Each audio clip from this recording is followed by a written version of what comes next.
Welcome to the DevLaunch podcast, bringing you insights from industry experts on how to grow the digital agency you love. In today's episode, we're diving into the world of podcasting with Umar, co-founder of Podify.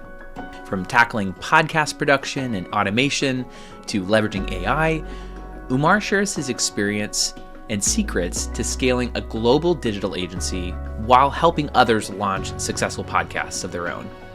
You won't want to miss his unique strategies and how his team is transforming the industry one episode at a time.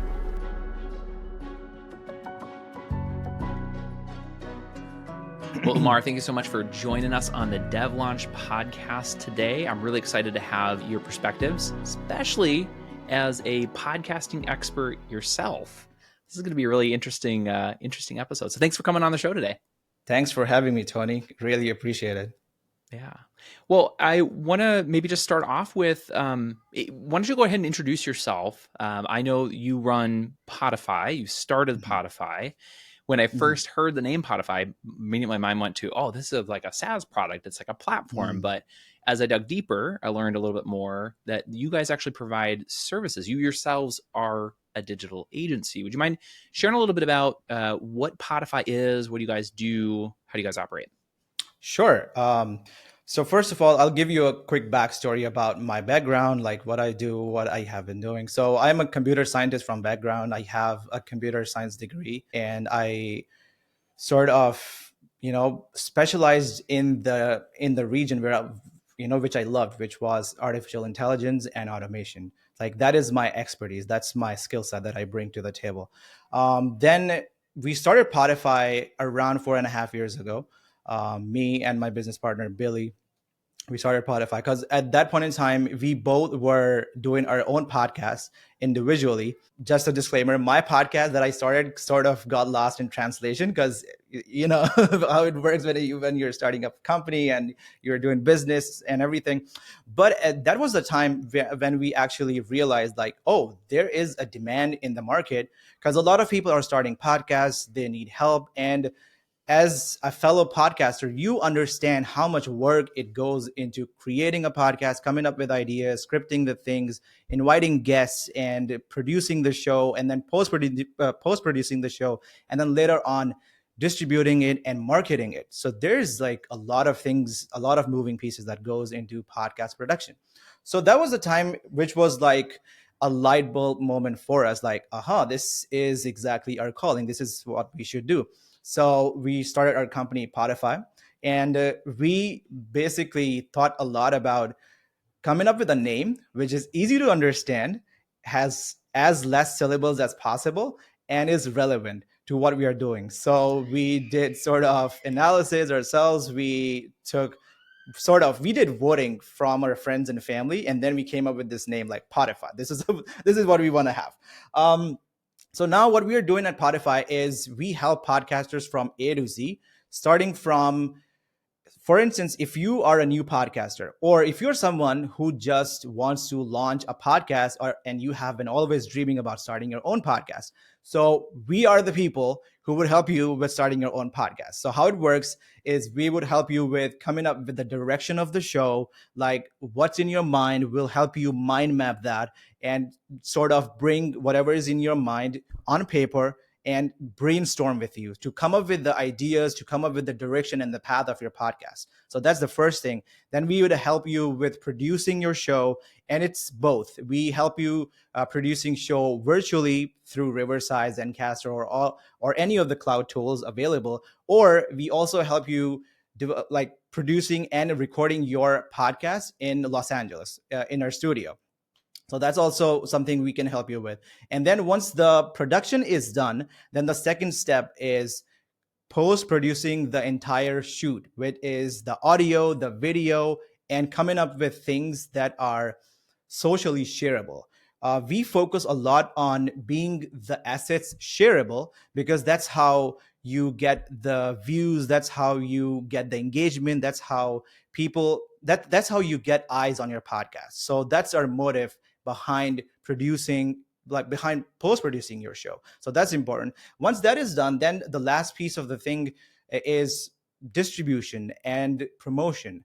And we sort of do a concierge service where we take all the things from you. Like literally we offboard, like take everything from you, and we just do all the things on your behalf. Because at Podify, our motive for our customers is you record and forget. Like literally just do the things that you are good at, which is like talking and enjoying and having fun on your podcast show. Just record it and give everything to us. We will take care of it from there. So that's like an the gist of the story in a nutshell about Podify, and that's exactly what we are doing at Podify. Thanks for asking, by the way. Yeah, no, that's great. And I'm going to go off script here for just a hot minute, and I think it's worth bringing up because I actually talking about podcasts is something that I'm having lots of conversations with my clients and my prospects about, where this, I think it's coming up more and more. Mhm. I want to say probably in 2020, 2021, there was just a massive boom in more people who wanted to get into the podcasting space. The work that you guys are doing largely is with businesses, right? You're helping businesses launch podcasts. Is that right? That is correct. That is correct. We are helping businesses as well as solopreneurs, like someone who Mm. is self-employed and they are starting their own company. Or let me give you an example, like someone who is a lawyer. And when it comes to being like someone who's like a lawyer, and let me give you like more specific example just to have a perspective. So one of our customers is a criminal lawyer, and he works just one time or maybe two times in 2 to 3 years, and then he enjoys his time with his grandchildren, and he just relaxes. So the fact, if someone is a criminal lawyer, what kind of money they make. So it doesn't matter that if they are a business or not, but if they're a solopreneur, if they have a vision for their podcast, they have the knowledge, they have the expertise, they have the skill set, and they want to share their message with the world, we are more than happy to help them. And we also help B2B businesses who are into servicing other clients, who are into production companies, who are into manufacturing companies. And then we are also into businesses who are education based, like mental health, like Mm. sex education, like any sort of education. Like, so we have clients in different realms and different industries, and that's what I think makes us unique, that we have sort of flavor of different industries. So for instance, if you come up to me and say that, hey Umar, I know someone who is into finance, so I'd say, Tony, these are the clients that we are servicing right now, and they are in finance, or they are in mental health, they are in sexology, or they are in crypto, or they are in accounting and finance. So there's like a sort of distributed and scattered industries that we are serving, and I think that's something that we really enjoy at Podify. Yeah. And I guess as I'm thinking about this, you're serving a wide variety of different people. I'm assuming a lot of times you guys are being engaged after somebody has started something and they Mhm, just want to take it to the next level. You're there to kind of help them to grow it and to scale it. mhm. What is like the one or two things that you see most frequently that these business founders tend to fall short on, or like that maybe are under resourcing when it comes to doing their podcast well? Where do they fall short? That's a great question. I think a lot of people who are into that situation, they sort of underestimate the amount of work that goes into podcasting. That's the biggest pitfall that we have noticed so far in our journey of 4 to 5 years. And then, once they start their podcast, because they think that they can do everything by themselves, which some people are really efficient and they can do it, which is a great thing. But then eventually what happens is, once they start getting into podcasting, then they realize, like, wait a minute, this is not what I signed up for. Because there's a lot of work. And once they have this realization, then they come to us and then they share, like, I have been doing business, I wanted to expand it, I wanted to grow more, I wanted to have more reach, more sales and things of that nature. But since I've started my podcast, so it takes a great chunk of my time from me, like away from me. So this is exactly where we come in, and we sort of plug into their daily routine as a piece of puzzle, like as a piece of missing puzzle, and then we just simplify their life. That's like one of the things that I've personally noticed. Yeah, it's a big time play for sure. And I Mhm. assume being the experts in, podcast distribution and getting the word out there, you guys have also had plenty of experience making sure that enough eyes are seeing the podcast. Is there any like low-hanging fruit when it comes to podcasting that you're seeing people who haven't yet started working with you that they're just missing out on that could easily get them more views or more interaction with their podcast? Sure. The quick answer to this is, and this is I'd say this is $1 million advice. I'd say the quick answer is video podcasting, because this is a niche which is still untapped. Not a lot of people are on it. Now you just, notice something. Why YouTube is pushing video podcasting, why Spotify is pushing video podcasting, why Wondery is doing that, why Amazon is doing that. So there must be a reason behind it, like why these big players are pushing video content and why they are moving towards video than audio. I'm not saying that audio is going to get obsolete, but video podcasting is the surefire way to get more eyes on your content, on your show. Just to give you an example, you started a podcast show and you created your own YouTube channel. And let's say you have your friends subscribe, your friends and family, and now you have 20 to 30 subscribers on your new YouTube channel. And then you start publishing shorts, like the short clips, the reels on YouTube. So what's going to happen is, if you are consistent and you are having the right sort of analytics, you are analyzing the analytics, and you are playing with the right hashtags and everything, one of the videos or two of the videos can get viral. And one of the things that recently happened is we started working with one of our customers, and she had a new YouTube channel, but she had a decent Instagram following. So regardless of that, once we started posting consistently on YouTube, in fact, two of her videos in a time span of 10 days got 20,000 views with just 36 subscribers on her channel. So just imagine, if you can get 30, like if you can get, 20,000, 30,000 views for free without having a large following, how much can you leverage that if you're being consistent? And I'm not just saying just be on YouTube, just leverage all the social media channels that are available at your disposal. It could be TikTok, could be Instagram, could be YouTube, could be Snapchat. Snapchat, you can just use it's for young audience, but still you can leverage that.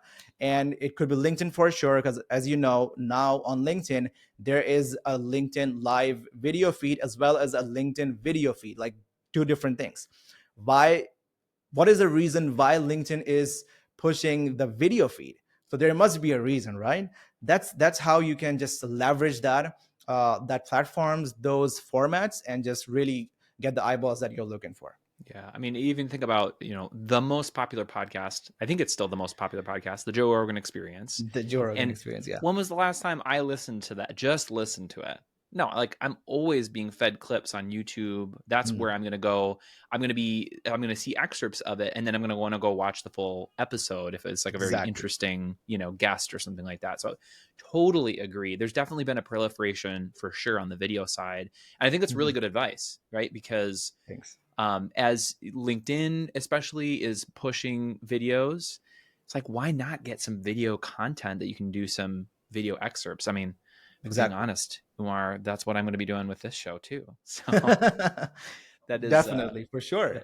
that is really really good. Well, you talked about early on in your career, you really were focused on AI and machine learning. That was Mhm. kind of your bread and butter, kind of growing up in your corporate world. So you know AI, ChatGPT, Google Gemini, all these have brought nuanced efficiencies for your own processes at Podify. Mhm. For digital agencies that are looking to integrate AI, what do you see as being the biggest wins right now? And then how would you differentiate between AI being a game changer versus just being an incremental improvement? Maybe I'll ask that second question in a little minute, but the Sure. specific question here is, what are the biggest wins right now for AI? Gotcha. So let me tell you this. The first thing that people know about AI is once anyone hears about the term AI, they think, oh, it's ChatGPT or it's Gemini or it's Bard, the former name. But the AI that people are seeing right now, that they're experiencing right now, it's just a very small part of it. It's just a large language model, which is LLM. They ask something and then it responds. AI in general is a big animal. It has text mining, clustering, data mining. It has a lot of things. Like artificial intelligence in itself has a lot of nuances to it.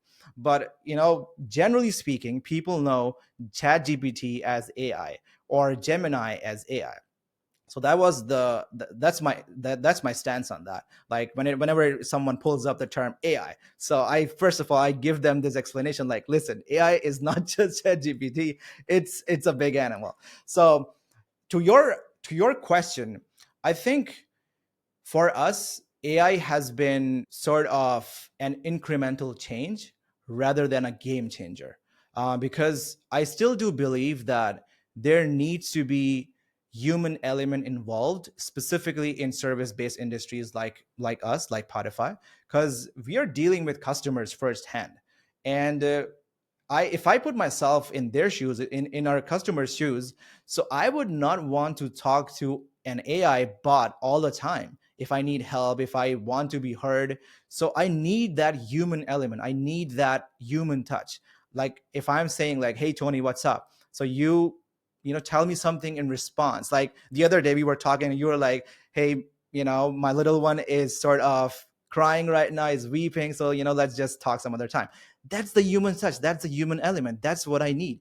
And that's exactly what our customers are also looking for. Like they need emotions, elements. So that's why I personally think that AI at this point in time is not a game changer, at least for us, but it's definitely an incremental improvement. To your second part of the question, like how they can make use of AI and really move the needle, is I think improving your processes. When I say that improving your processes, it could be different things for us. I'll just speak for ourselves, because we're just sharing my perspective. That for us, how AI is helping us is improving the process flow, the workflow of our business when it comes to onboarding new customers, onboarding new employees, file management, project management. These are the big umbrellas that we have at our company, and we have to manage all of them. Just to give you a perspective, like 4.5 years ago, when we had to onboard a new customer, there were maybe 5 6 different people involved in that process, because there were a lot of moving pieces to it. Because someone sends out an email, someone creates a PDF, someone responds to some of the queries, someone does something else, and then someone is there who is sort of project managing the whole thing and sort of baking all the things together and then sending out to the customer. There were like 5 6 different resources involved in just one simple onboarding process. And now what we have done is we have simplified that with artificial intelligence. We have now everything being done more accurately on a push of one single button. That's it. And that's just one example. The second example that I could give you is employee onboarding experience, like how you can onboard a new employee. What is the experience that you can give to that person? How different things needs to happen. So previously, like just to give you a comparison, previously there were different people involved. Who Someone would create a new Google Workspace account, someone would give access to project management tools, someone would make sure that the other guys or girls gave the access to that person just to double check. Now all of that process is streamlined, and the workflow is so simple that we have visibility and accountability for everyone on the team on our project management tools. So now everyone on the team knows like what's happening, what is going on, what needs to happen, and how we are performing overall, what are the performance metrics. So I think it really helps. AI has really helped us in streamlining the process. And then the third example that I think is really good to give, since your audience is largely people who are running agencies. So I'd say The third really good example of us using AI is in sales. When it comes to sales, I would say it really helps us to keep us accountable, to keep our sales team accountable. How? We are using a CRM, a sales CRM, which is called Pipedrive. You might have heard of it. It's one of the good ones out there. And how we use AI to help us is we make sure that it keeps us accountable. Like, hey, like it will literally give you a notification if you haven't followed up with someone for maybe 3 4 days and they are still in the same pipeline or in the same stage. And that's how it is clarity, it is accountability for everyone, for the salespeople and for the founders and for the stakeholders, and they know exactly what's happening, like what are the numbers, how the sales are happening, how the prospects are coming in, are they happy or not, what is the probability of them converting, like all those things, like all these tiny details. It really matters when you have the attention to detail and really work on those nuanced things and improve the processes. So I'd say for us, AI has been an incremental, improvement in our overall experience as a company and an overall workflow. And I think I'm grateful that it is available to all of us, and then we were able to just make those incremental changes. I love that. And I think something you had said about the human element to it, it was bringing to my own mind for this show, right? I was having a conversation with somebody who is going to be a guest on our show in a couple more episodes. And yeah, he was just like, wow, like, thank you for the insightful questions. Because that's one of the things I do. I like to let people know about the questions that we're going to be asking ahead of time, and just to give a little bit of an outline for the show. Yeah. And he came back to me and he's just like, wow, like, these are really insightful questions. Like, I can tell you did the research. And the reality is, I did do the research. And that was the process that I always had even before using AI. But AI, like you're talking about, it's an incremental improvement here. AI was helpful for me in being able to do that research quicker, right? So I identified the 3 or 4 YouTube videos that this person was doing some speaking on that I wanted to learn more about his position on stuff. And so I copied down the transcript, fed it into ChatGPT, and I said, based on this, help me to craft the type of insightful questions that show that I mean what I'm saying. And I, this is a good question, something that, shows that I did my research. Anyway, and obviously from there you get like decent-ish answers that Right. ChatGPT spits out. And then back to what you were saying before, it's the human element is like, well, I might not ask it that way, or I might not focus on that. This doesn't seem to be congruent. So you are giving it feedback, and you do still need to be in there. So it does still require some, independent thought. But like you're saying, like AI can definitely, whether it's ChatGPT or, it sounds like Pipedrive has got some pretty good automations and AI built into it as well. It can just help you to be more effective at the role that you have been given. That is correct. I totally agree with you. I mean, it just makes you, I think personally, how I see AI is it gives you the ammunition that you need to succeed. And it just gives you all the tools. I see it as power tools for someone working at anywhere. I mean, it just gives you the superpower to be more efficient, more accurate, and more better at your job, like whatever you're doing. Yeah. Like, so yeah, I think it's a power tool for us. Yeah. I mean, and that's a great way of looking at it too, because, back when power tools were invented, I know that there were people who were not for it because they said you lose the authenticity of the craft. And of course, like if you're using a screwdriver, if you're using like like a drill bit or something like that, like clearly I am not a manual labor person. It's showing in how I'm giving this example. But if you're using that and you're not screwing the holes straight, well, of course it's going to be garbage. Like the tool isn't going to make it any better. You still have to be a good craftsman, but it certainly makes it a lot quicker to get things done. And I guess maybe following on to that point, you're talking about AI significantly reducing the time that it takes to process some of these tasks, especially in heavy content environments like podcast production. Would you mind talking us through how you've been using AI in automating some of that workflow? And you've given a couple examples already, but anything else come to your mind of ways that you're using AI to limit process time? Of course. There are a lot of things that I can give you insight on. So, for instance, since we are a production heavy company, so we deal with a lot of files. And just for example, this video, like the episode that we are doing, let's say this turns out to be a 40-minute podcast and we are recording 4K raw. So this would be easy if you're doing the 60 megabyte or the 100 megabytes. So let's say we're doing the 60 megabytes. So it's going to be easy 18 to 20 gigabytes of data, just like a 40 minutes of 4K high res video.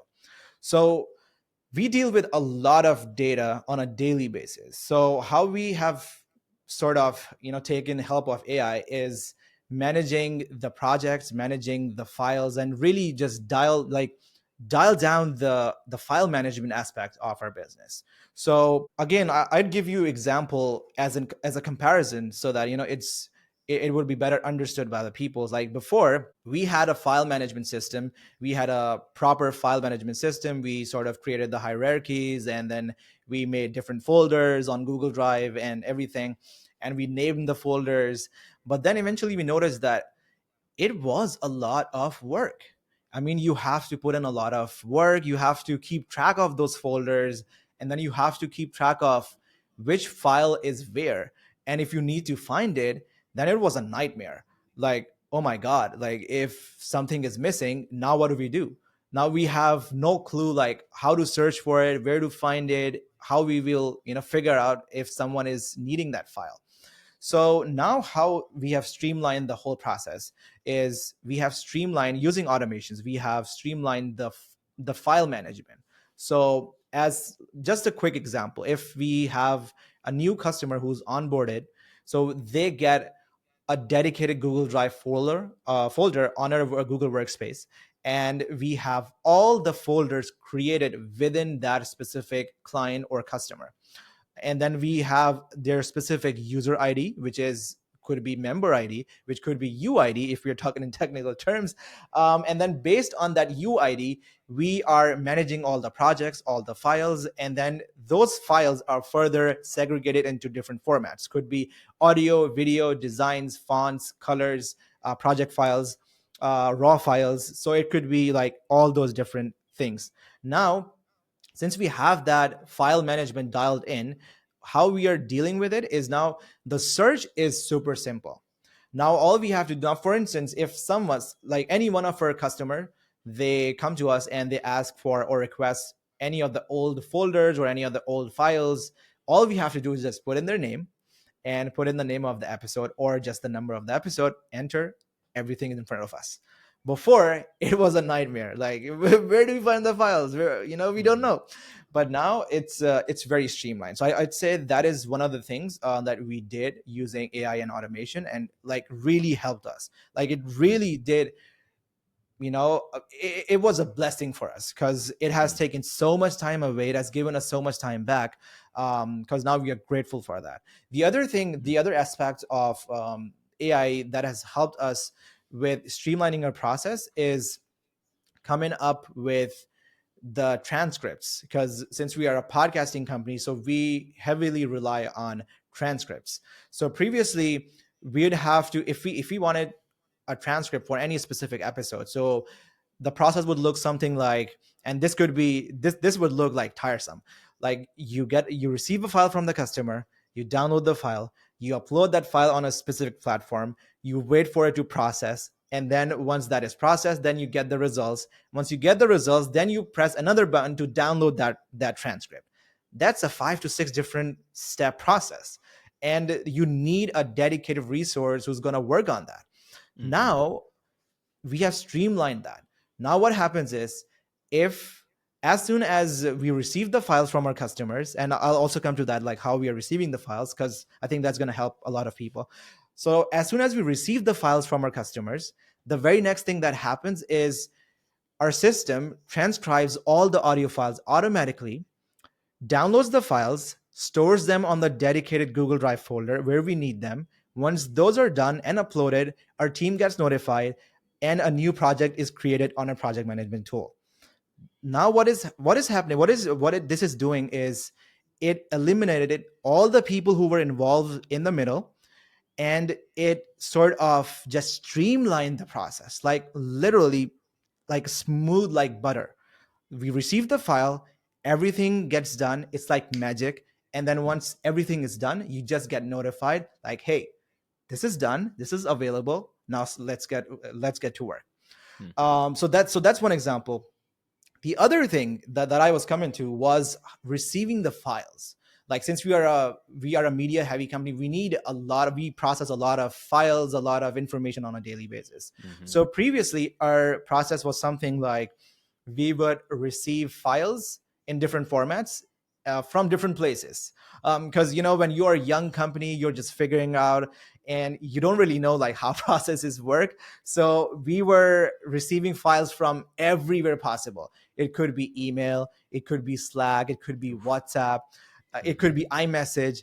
I mean, anything. It could be anything. I still remember there was this one of our customers, and we are still working with her, and I'm grateful that we received the first files on Instagram, because she uploaded somewhere on, it was like Dropbox or something, and then we got a link on Instagram.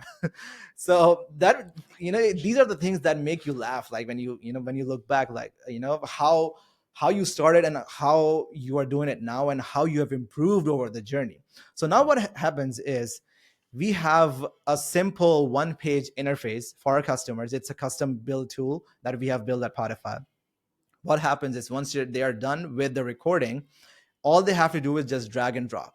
They have two options. Either, if they like it more traditional way, they can have everything available to their desktop, and they have to do is just drag and drop, and we just do hands off, like everything it gets to us and we process everything.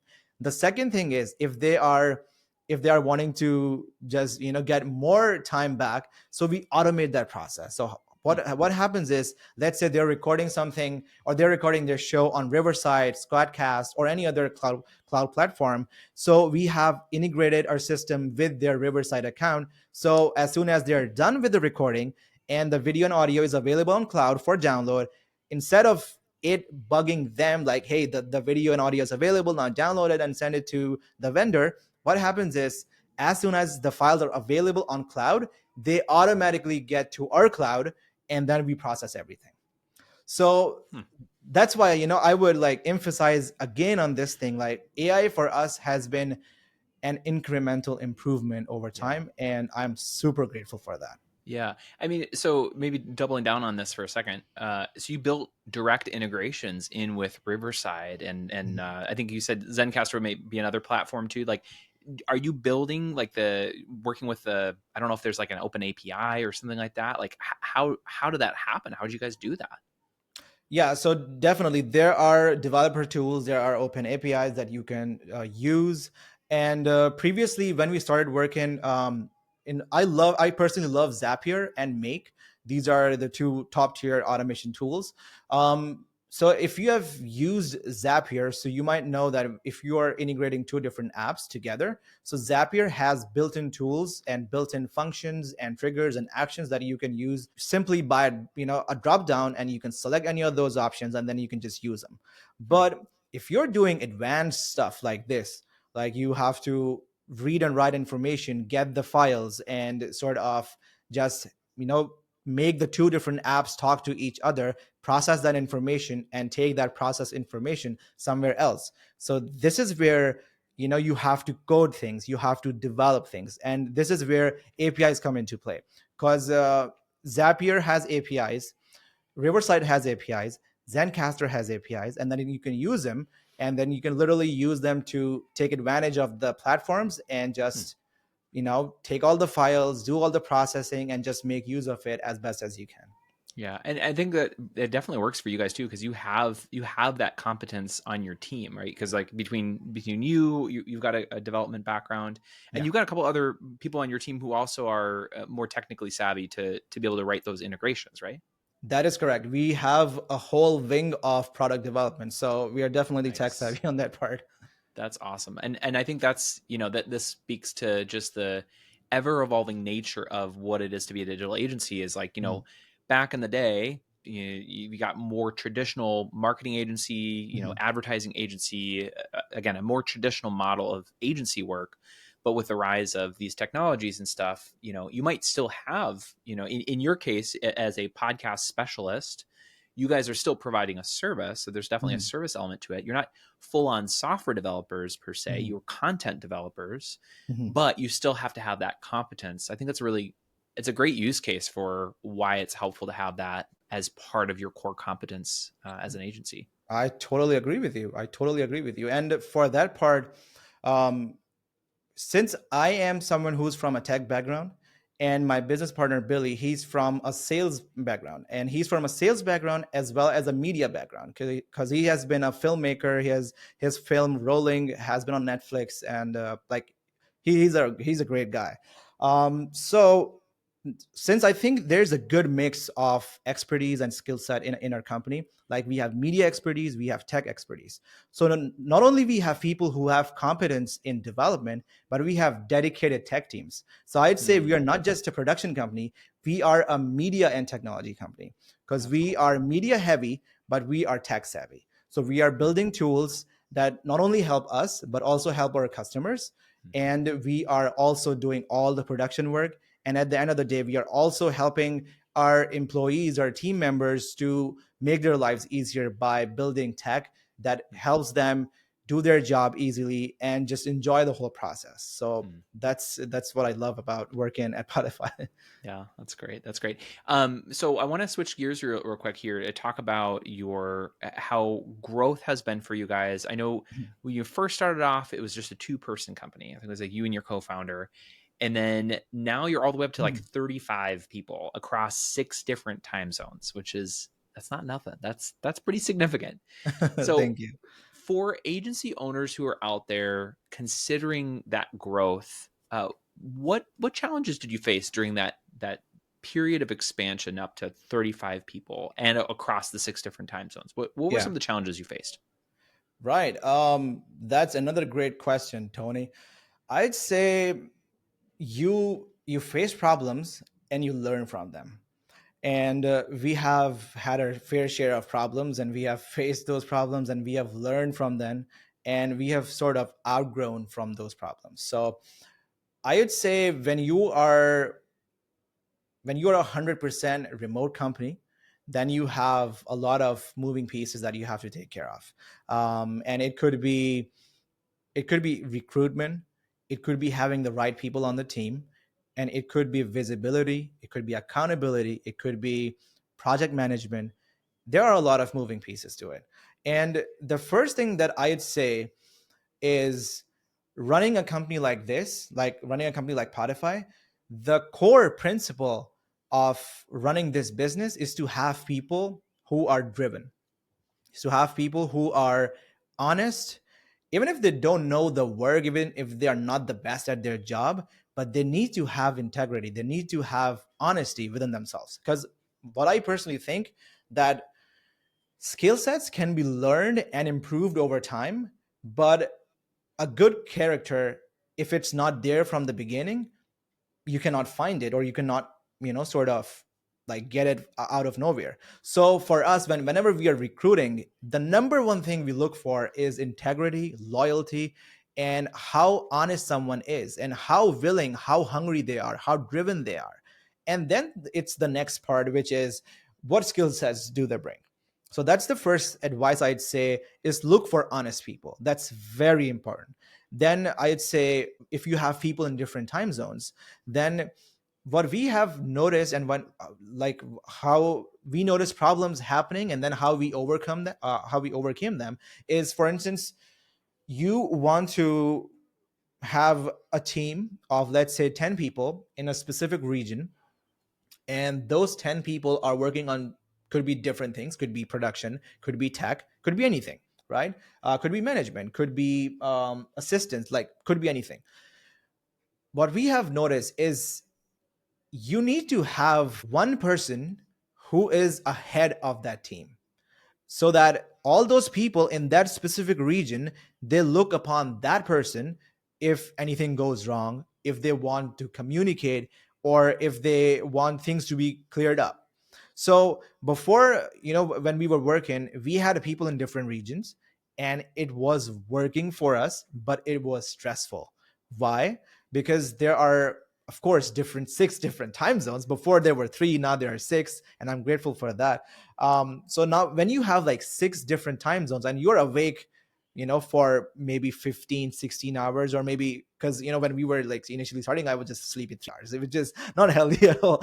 But yeah, coming back to the point, like if you have people in different regions, so how it becomes stressful is sometimes they're not as communicative as you might assume, and they might not have that level of accountability. They might not have that level of competence when it comes to communication, clearing things up, understanding the concepts, understanding the task, or things of that nature. So what we have learned is just having one manager or one person or point of contact in that specific region changed the game for us. Like literally, it was like sort of, it opened the floodgates of success for us. Like, this is what success looks like for us. Like, now we have, let's say, 20 people in one region, and we have someone who's like looking at them, and all those people are looking upon that person. Now what we have rectified is there is no barrier to communication. Everything is every person is accountable, because the person who's in charge, they know the same language, they know the same culture, they know all the things going on, they know the mindset. So those people, they cannot, sort of fool that person, right? They know like there's someone ahead of us who is and they all are accountable, and it keeps everyone in check. And I think this is great. This is like professional management, and I think it's healthy because everyone knows what they are working on, everyone knows their roles, everyone know that what they need to work on, how many hours they have to put in. Like, there's more transparency, there's more honesty, there's more clarity, more accountability. And I think it really just helped us in managing different teams across different time zones. And now, like, things for us are very smooth when it comes to managing teams, managing people across different teams, across different regions. So yeah, that's my advice to people. Yeah, and I think it touches on a previous episode that I recorded recently, talking about expanding into global markets, new markets, and culture actually came up quite a few times in that conversation. The cultural barriers, right? I think time zone is definitely something to be considering for sure. Unless of course you got some places in the world where they'll tell you like, we'll work exactly your normal 9 to 5 hours. Yeah. We'll work through the middle of the night, and that's fine. Yeah. But I think your point about addressing the cultural piece is huge, because there are some cultures. It's not a right thing or a wrong thing. It's just different cultures are different around the world. Yeah. And they hold different values, right. And so even what you're talking about with here in the United States, in a Western business context, a more flat structure is very culturally appropriate, and it's becoming more and more the norm in the business world. Yeah. But like you've experienced in your growth trajectory, that model doesn't necessarily work when you're dealing with a team I'm going to say probably, I would imagine probably in a more Middle Eastern context, or maybe even South Asian, maybe honestly even in an Asian context as well.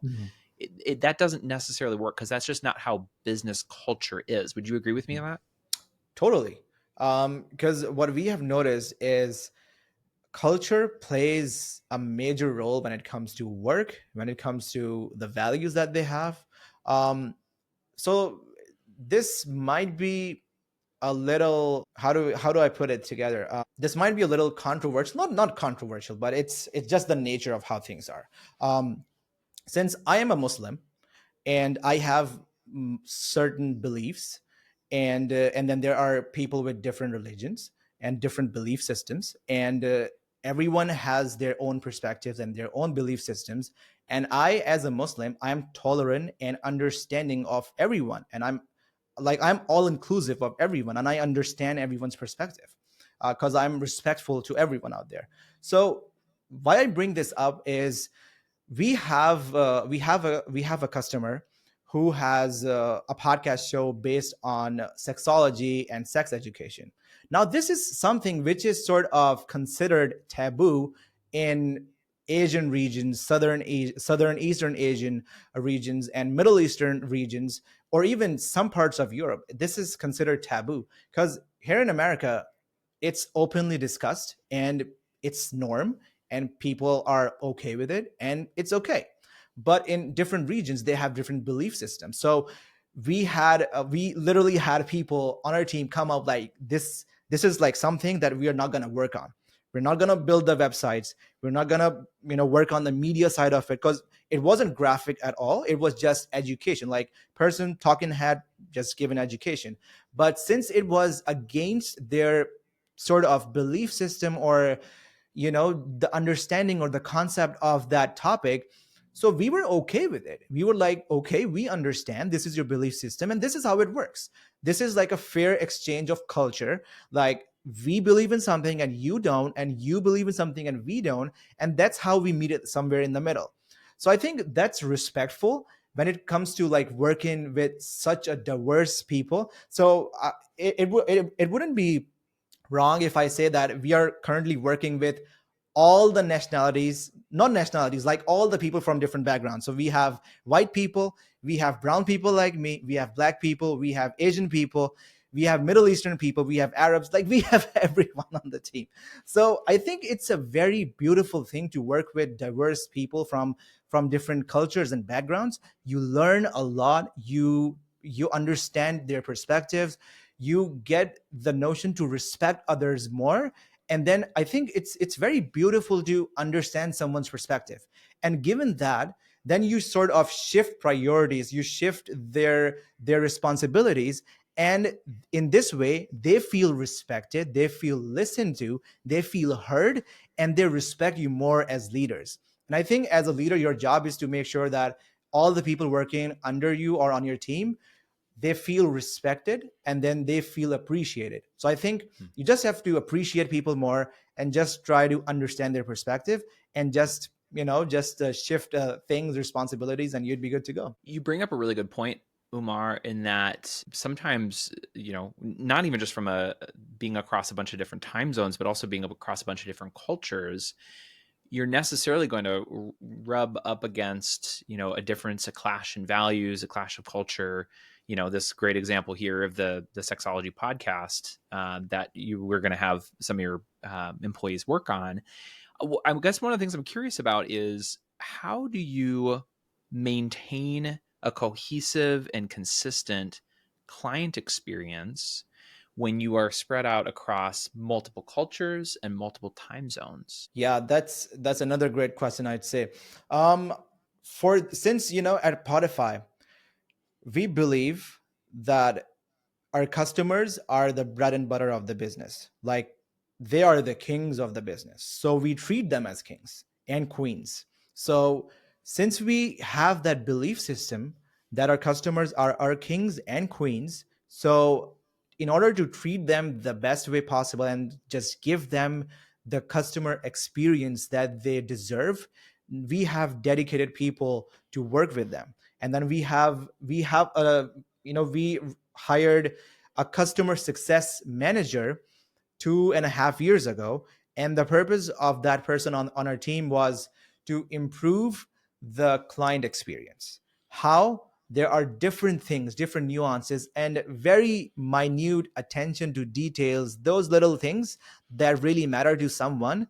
We hired that manager, and later on we hired a success manager director, so that that person could really dial down the system, the workflow, so that we can make sure that we are giving like 7-star service, not 5-star. We're giving like 7-star service, like Burj Al Arab in Dubai. So we're giving our customers like a 7-star experience. So they have the best experience. They feel heard. They feel understood. Because one of the things that we have noticed is, in one of our last conversations, I was talking about like we have less than 5% churn rate. And that's the reason like why we have such a good retention rate, is because of excellent customer service. We make sure that our customers, they feel heard, they feel understood. Because a lot of time what happens is, if people are leaving a vendor, it's usually because they are polite and they don't want to get into a conflict and they just walk away.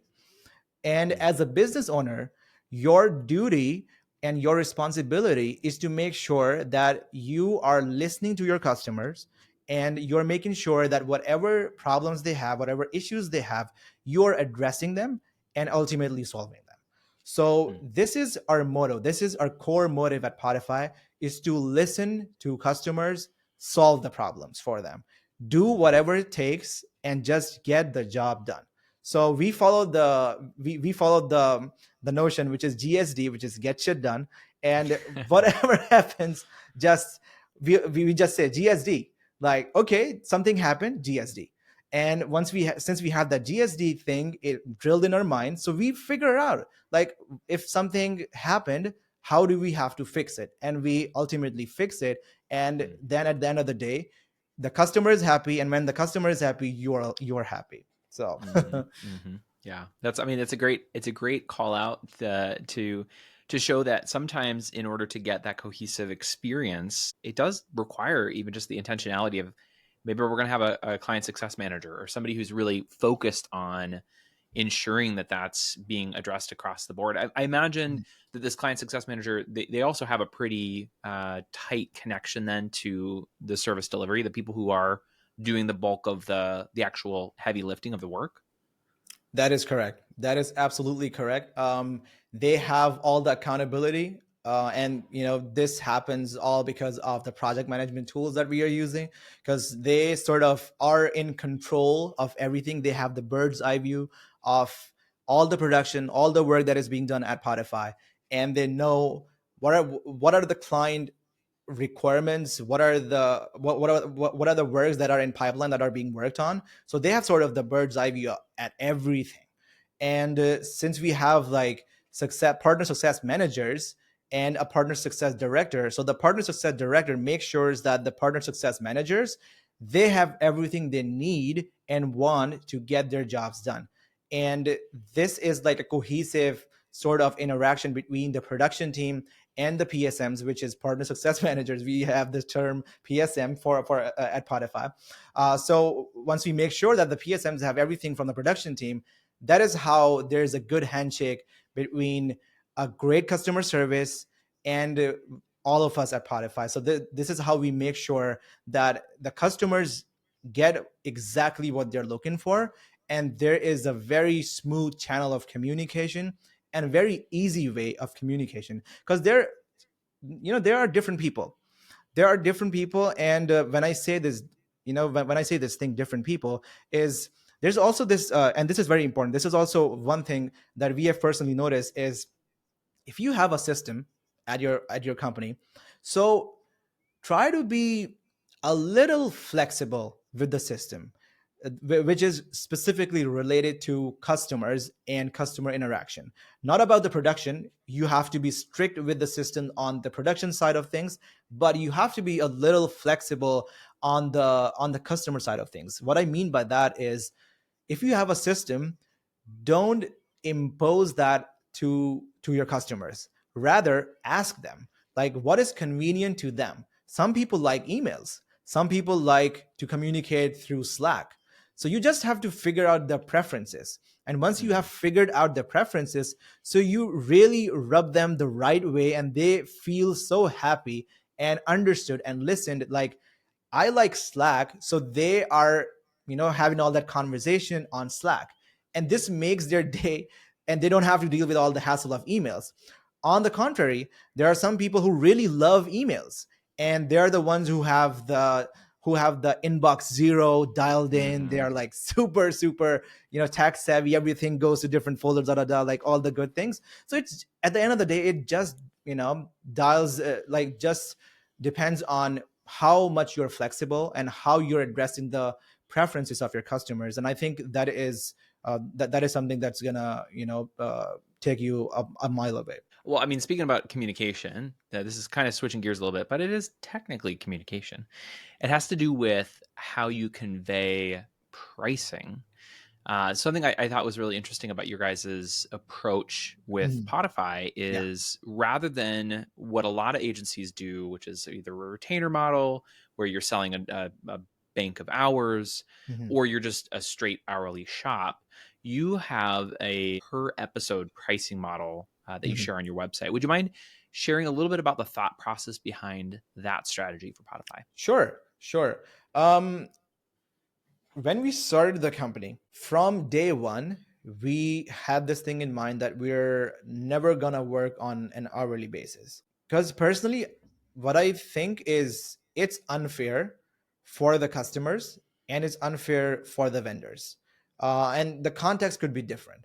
For instance, someone, let's say there's someone who's working at the production team and they have experience of 7-8 years, and they have really spent the time in polishing their craft. Now if they can do a job in 20 minutes, so that does not mean that a task is could be should be just built for 20 minutes. And if there's another person with, let's say, 1 year of experience but with the same skill set, and let's say that person takes 3 hours to complete a task, so it's unfair for the customer to pay for 3 hours which could be done for 20 minutes. So I think we had this notion from the very beginning that this is an unfair pricing model, both for the customers and for the vendors. So we started with a monthly retainer model. Like this is, for instance, if someone wanted to do 4 episodes a month, so this is a specific retainer model, could be X amount of dollars that they pay and then they get the service. But then later on, we realized that some people, life happens, things show up, things come up, and then probably aren't able to record all the episodes that you were scheduled, or that you were supposed to. And then at the end of the month, when you're billed for those 4 episodes, then you are sometimes like not happy about it, and then you come up with questions like, I was just able to do 2 episodes this month, but I was billed for 4. And then we sort of had some, exchange, we had that communication with our customers, like we were trying to explain things. And then we had to do a lot of manual work, like a lot of manual tabulation, and correct the invoices at the end of the month, because that was sort of a lot of work. And we were figuring out like how we can resolve this problem. So then we came up with this solution to just offer per episode pricing, which is we have different tiers. And then either you could go for the ones that are mentioned on our pricing page at podify.com/pricing, or you could have an a la carte whole subscription made just for you. And all of that is per episode. So let's say in a specific month, you wanted to do 10 episodes, you're going to be billed for 10 episodes. And let's say that was X amount of dollars for 1 episode. So if you did 10 episodes a month, so that's 10 multiplied by X, and that's your invoice. And if you did just 1 episode, so that's 1 multiplied by X, and that's your invoice. So I think for us, it really worked out, because I think it's simpler.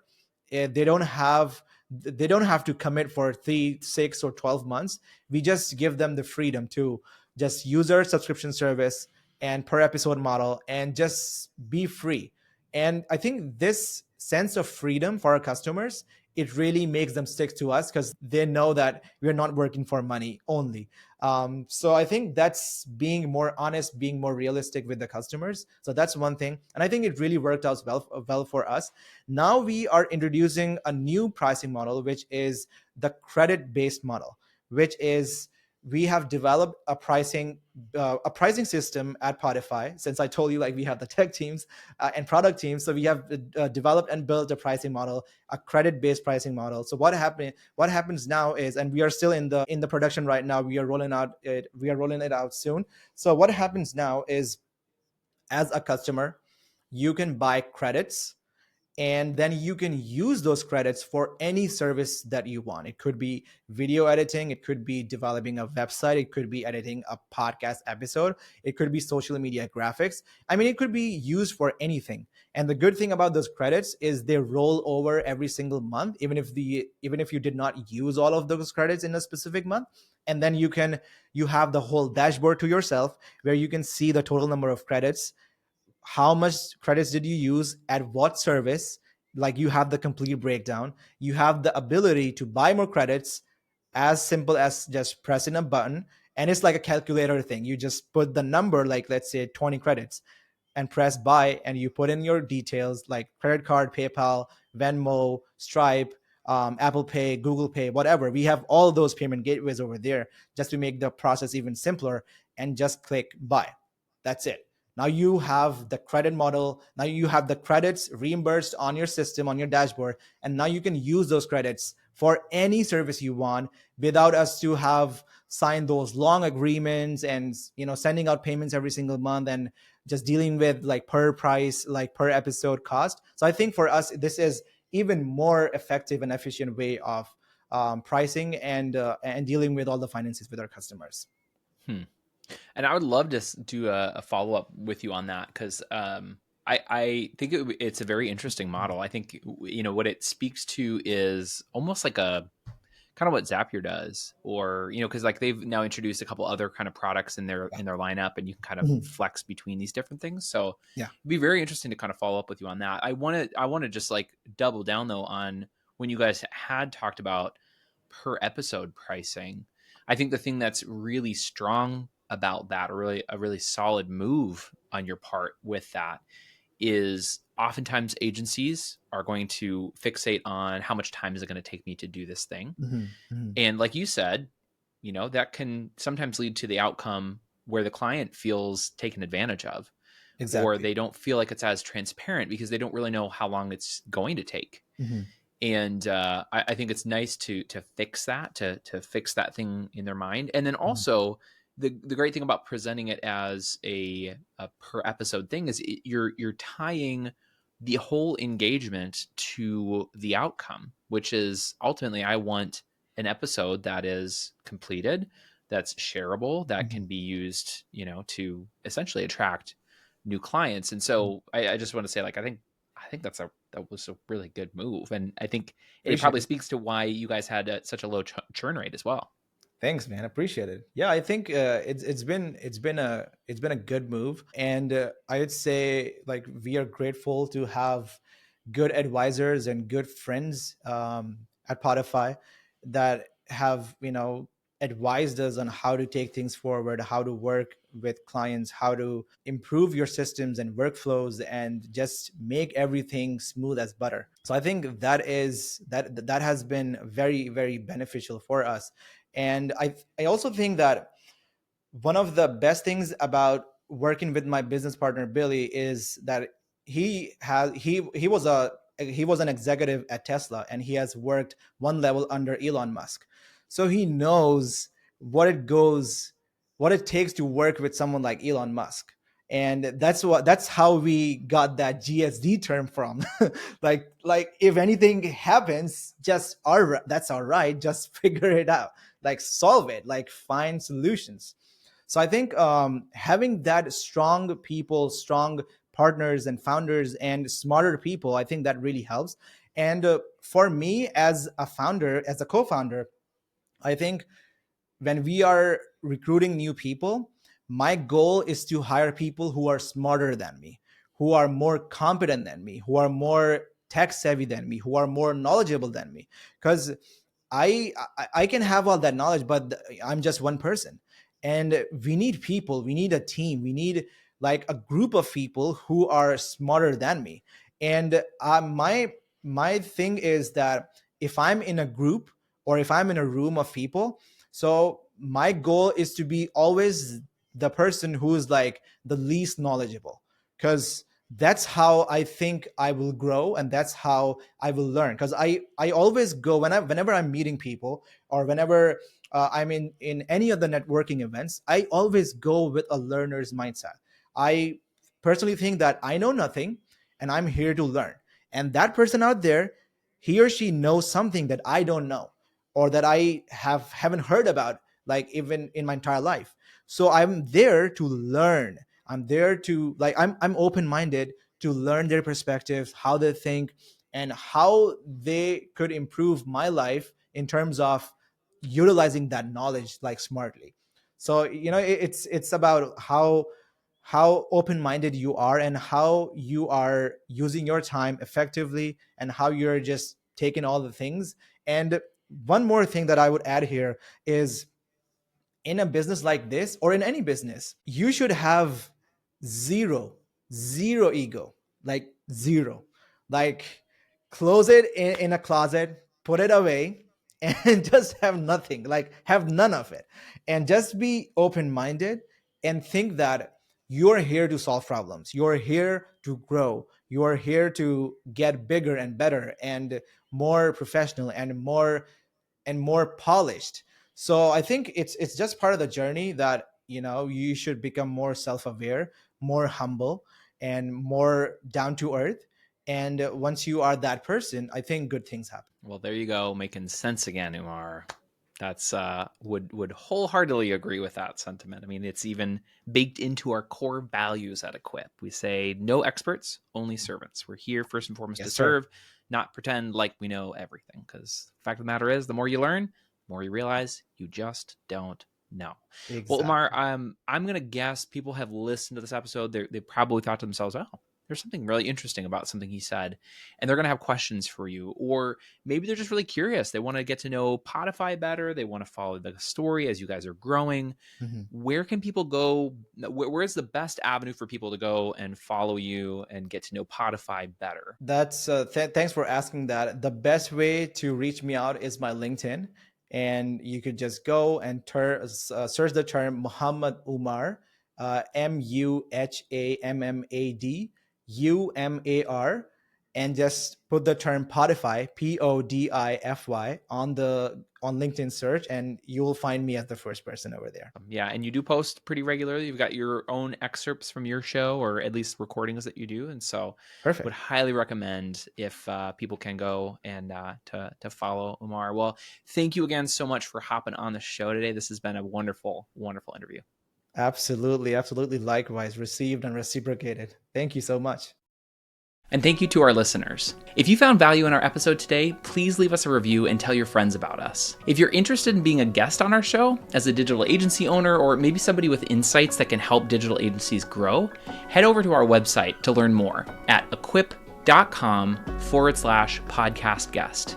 That's ACCQUIP.com/podcast guest.